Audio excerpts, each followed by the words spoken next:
Greetings, Internet. My name is Chris, and this is my guide for a PvE Mag NB DPS Nightblade. This isn't my house, by the way. I'm just visiting someone, I guess. So I want to show you this because this is the build I've been using for Cloudrest. If you've seen some of my previous videos, you might have seen me use this character. And I wanted to show you this because I think currently Mag NB Nightblade DPS is probably the best DPS in the game, like just in terms of utility. You know, they've got a lot of self heals, they've got pretty good DPS. They're outbeaten by, you know, a few classes, but if you're really good at Mag NB Nightblade, you can usually keep up with pretty much everyone. But it's just like, I think like making this build just makes sense.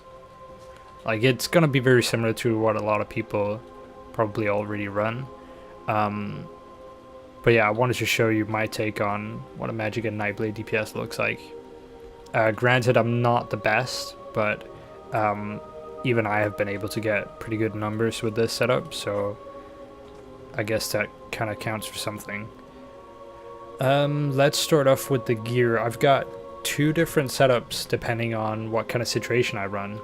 So this would be for fights where you stand still most of the time. So one of the sets is Sororia. I don't have a perfect trade on the boots yet, but yeah, everything else is divines. And then Valkynscoria, and then Burning Spellweave with a staff, and then off bar a Maelstrom Inferno staff. It could also be a lightning staff. I think Inferno is probably still better though. Some people would probably run lightning staff just for the extra off balance bonus. So this is the setup for fights where you stand still, because as I've mentioned in a previous video, the Sororia set has a circle that, you know, you can see it's not very wide, and for fights where you constantly move around and have to reposition, you have to be able to, you know, keep track of the circle, keep track of the timer of the circle, otherwise it runs out. And for Cloudrest, this set is actually really terrible, because for most of the fights you're moving around, especially the last boss fight, which is the one that really matters. The boss teleports every 20 seconds, 30 seconds or so. So you have to reposition yourself, and for that I think Burning Spellweave and Acuity is better. So we have that here. You see I just swapped out Sororia with Acuity, and Acuity is the one that gives you 100% crit chance when you proc it for 5 seconds with an 18-second cooldown. They changed this so it has to be direct damage. It used to be all damage, which means it's no longer best in slot for most setups, but it's still good for what's it called? It's still good for Mag NB Nightblade because most of the damage is direct in some way. You see here, it's proc, it turns you blue, it makes the screen blue, and so on. It gives you 100% crit chance. So this setup is a lot better for fights where you move around, because Burning Spellweave itself procs on just fire damage, and Mechanical Acuity procs on all attacks and doesn't have any range limiters. Scoria is nice because it procs off of all your dots, and your dot is the fire damage from the fire staff, so the burning effect. It's the, you know, damage over time from Crippling Grasp, Twisting Path, you know, your ultimates as well, both of them, Shooting Star, Fire Rage, also the wall. So there's a lot of things that can proc the Valkynscoria. If you wanted to go with a full all-out DPS setup, you would swap Valkyn with San. You can actually do this for the last boss in Cloudrest, and I've done it a few times with pretty decent success. But the only thing is, usually when I do Cloudrest, I would run bottom group. You usually only have like one DPS staying up top, so unless you're that DPS, you won't actually get the full benefit out of running San. So for that, like if you're going bottom, Valkyn would still be better. When you're pushing DPS, San is definitely the best in slot. Probably even for stamina setups, because it just does a lot of damage. And it's easy to proc. But yeah, so that's the sets. It's going to be kind of a pain in the ass to get Burning Spellweave, but what you could do is you could craft an Acuity Staff. Acuity, I actually have some staffs here. You could craft a staff and then, you know, run an armor piece of Spellweave. I run the jewelry just because this is the setup that I never swap out. You could also see enchants are recovery, spell damage, you know, everything else is magicka. Both weapons are infused, because infused is just the best for stabs, basically. It's a lot of damage from your enchant. I run the absorb magicka enchant because it's magic damage, which is pretty nice for a Nightblade. I can't remember if there's a passive that increases magic damage. Might be wrong on that one. But I like it because it gives you a lot of sustain, and sometimes sustain can be pretty annoying. Okay, there's probably nothing that actually increases magic damage. So I run this. If you wanted more damage, you run fire enchant, probably. For the offhand, I run the weapon and spell damage buff. And this will have 100% uptime because I'm on my off bar now, so you can see I just procced it down here. As soon as it runs out, I can proc it immediately again, and then it's procced again, you can see. So this has a potential of 100% uptime, which is really nice. Obviously, we're not always on our back bar, so it won't have 100% uptime, but it will have a really good uptime. Before I show you the skills and stuff, I just want to mention an add-on that a friend of mine made. It's called Weapon Charger. It's made by Zero Index. It's really good, especially if you're running infused weapons, because you'll encounter quite often that in the middle of battle you'll run out of charges. You have to stop to recharge your weapons, and this just automatically does it for you. I'll leave a link to the add-on in the description if you want to go get it. I know that weapon chargers are parts of bigger add-ons. Like there's some add-on suites that, what are they called, add-on suites? Actually, I don't know. But there are some add-ons that include it in the amount of add-ons they give you, but this is just a standalone thing if you don't want to download an entire add-on pack to just get one thing. So yeah, that's a really, really useful add-on. Anyway, so let's go over the skills. You can see for my front bar, I've got Elemental Weapon. This comes from the Sigic skill tree. It's number 2. This is just, it's really good. It basically does the same effect as the Asylum Weapon. I don't have one on me. Let's see. Here.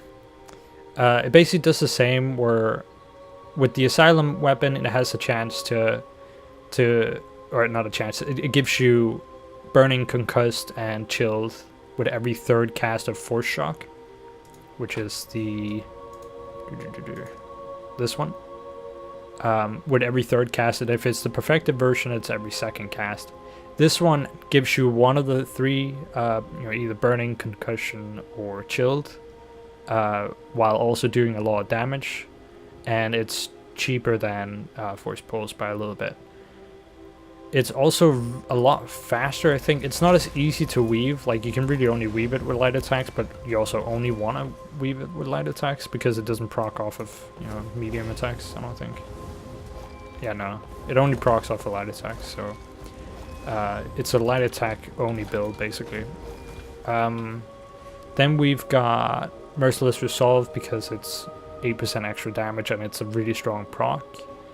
Then Crippling Grasp, Twisting Path, Inner Light, Fiery Rage, and this is the ultimate I use the most. I use this if we're at like execute phase and you don't have enough time to build the other one, or if it's like a lot of enemies and you feel like you'll get more ultimate back than the damage you want to do. So yeah, but this is definitely a lot better, Fiery Rage, because it just does a lot more damage, and it's a huge fucking circle. It's 8-meter radius. This is 5. On the back bar, we've got Harness Magicka, Siphoning Attacks, Blockade of Fire, Impale, Inner Light again, and Shooting Star. And I choose Shooting Star because it's fire damage, which procs Burning Spellweave, and because it gives you ultimate back, which makes it, in my mind, better than Ice Comet. Now, there are a few things that I change around depending on what I do.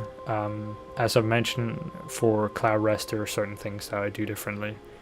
For example, for Cloudrest, I swap out my elemental weapon with funnel health.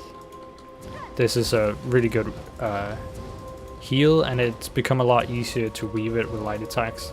It used to be very clunky, but they changed it when they also increased its cost. You can see now it costs the same as Force Pulse. But it's a lot easier to weave now, and it's just really good if you want to also get some heals. And you know, it's definitely necessary if you want to do bottom group and Cloudrest. I also run Soul Siphon because this is a really good heal that helps you with the execute phase in Cloudrest.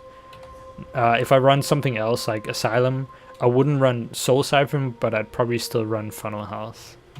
But yeah, so that's like a slight change that I make. I'm just gonna do a quick parse. Obviously this isn't this one isn't a 6 million dummy, but it'll be a good enough example, I hope. So I just slotted Elemental Drain. Oh, before that, attribute 64 in Magicka.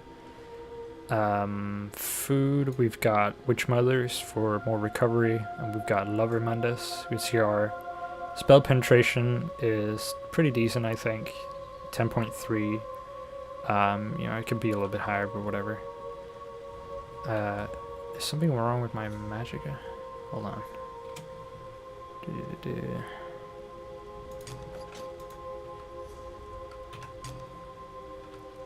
Ah, I see. Okay, so there's a weird Magicka thing with this setup.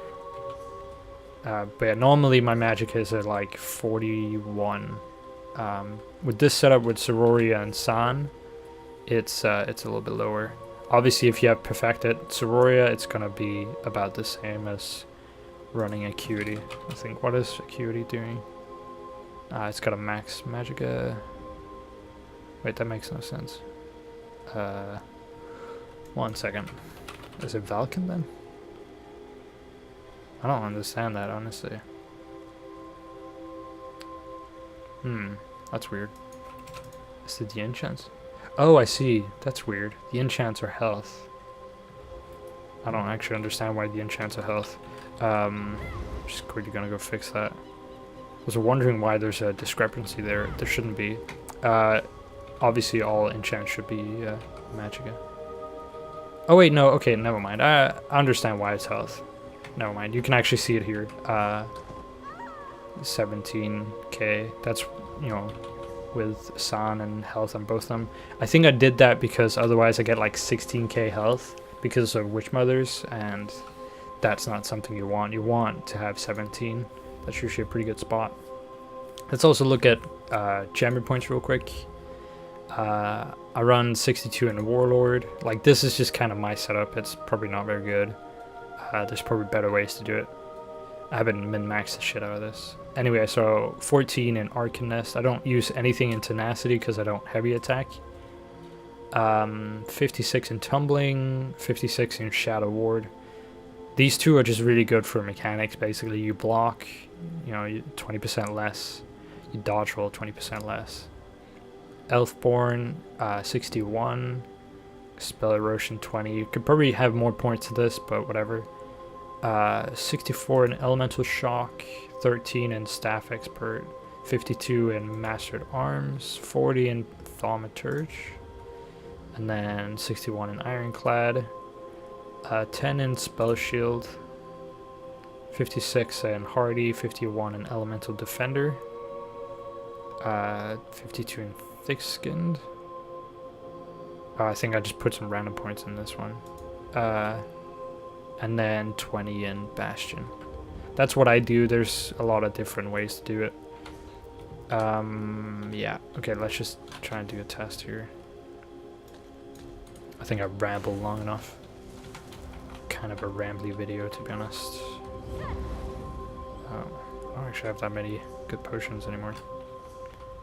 Alright, so usually I start off always buffing up with, you know, Merciless Resolve and siphoning attacks. Alright, and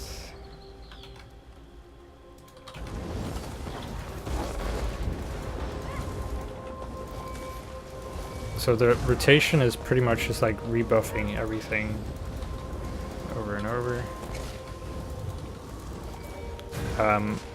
You would do like one less weave on the recast of Merciless Resolve, which I just kind of screwed up because, you know, that obviously takes a second longer to cast.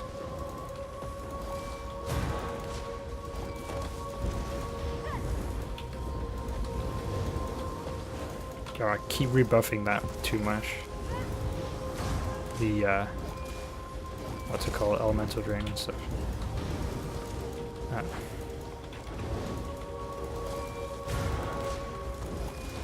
Kind of screwing this up a little bit. It's hard for me to do it while I'm also commentating. Kind of don't really get in my stride, to be honest. I keep rebuffing my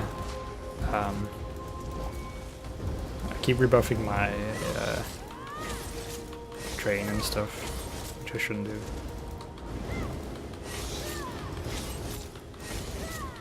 You know, not amazing, but it's also a 3 million dummy, so it's not really a very good test, to be honest. You can see 37. Aurora barely, well, actually it got to 76%, that's not too bad. Can we see the enchant Berserker? 55%. Alright. The best attempt I've had on this one, let's see where it is. I think it's this one. Nope, that's a boss. Yeah, here it is. So this is on a 6 million dummy with this same setup. You see 37.7. On this one I had 56 with Berserker, 45 with Burning Spellweave, which still makes it better than Juliana's. And it has more burst, obviously. 87 on Soroya, which is, you know, about the point you usually get it at if you never move. You see light attacks are the main damage dealer, obviously. Blockade is second, which is, you know, it's really important to have blockade, because blockade, if you have Maelstrom, the Maelstrom staff, it buffs your light attacks basically. Elemental weapon, it's a really good spammable. You see it's a lot of damage. Impale is a lot of damage, obviously. When you get to the execute stage, you want to focus Impale. So even if Merciless Resolve procs, you still want to do Impale, because Impale is more damage. That's one thing that I think some people might forget. So they do their normal rotation, and instead of weaving their spammable, they weave the execute, but actually you just want to keep Path, Crippling Grasp, and Blockade up while you spam Impale. And then just make sure the buff is up, but don't actually use the Assassin's Will. You see San 2.3, which, you know, that makes it better than most other helmets. You know, and this is all completely buffed by myself. But yeah, like, sorry, this is kind of like a rambly video. It's a little bit all over the place. I tend to do that quite a lot. But I just wanted to, you know, make this video because this is a build that I really enjoy, and I think it's fairly easy. Again, the rotation is pretty simple. You would start off, you know, doing your various buffs. Obviously, you don't normally run Elemental Drain.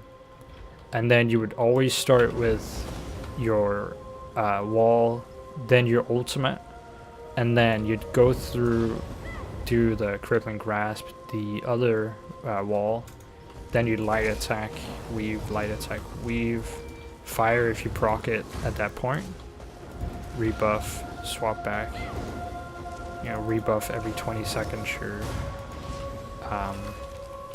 siphoning, then you'd go back, weave again. At this point you'd probably have to recast Merciless Resolve, so you would do that, and then crippling, twisting path, back, do wall, and back again.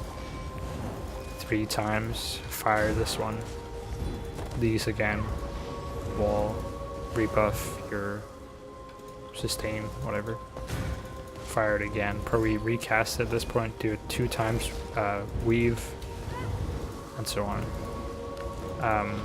It's fairly simple to get into the rhythm of it, to be honest. It's just important to always have your wall be up. I don't know if you can actually see the uptime of the wall. Probably not. I don't think it actually shows anywhere. It would be really nice if you could see how much your attack was, you know, out basically. You see uptime on Sun, it says 22%, which is weird. Minor maim, burning, and minor vulnerability all come from, you know, all come from the spammable basically. Let's see, I'll go back.